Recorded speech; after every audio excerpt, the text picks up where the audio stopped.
வீட்டுக்காரர் பேரை ஐயோ வீட்டுக்காரர் பேரை சொல்லலாங்களா? அத சொல்லாம எப்படிமா தெரிஞ்சுக்கிறது? அட சும்மா சொல்லுமா.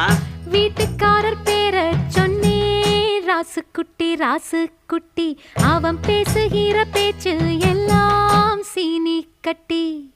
அட கண்ணுக்கழகா ஆளும் இருப்பாரே, நித்தம் கலர் கலராடை அணிவாரே. இப்போ எந்த திசையில்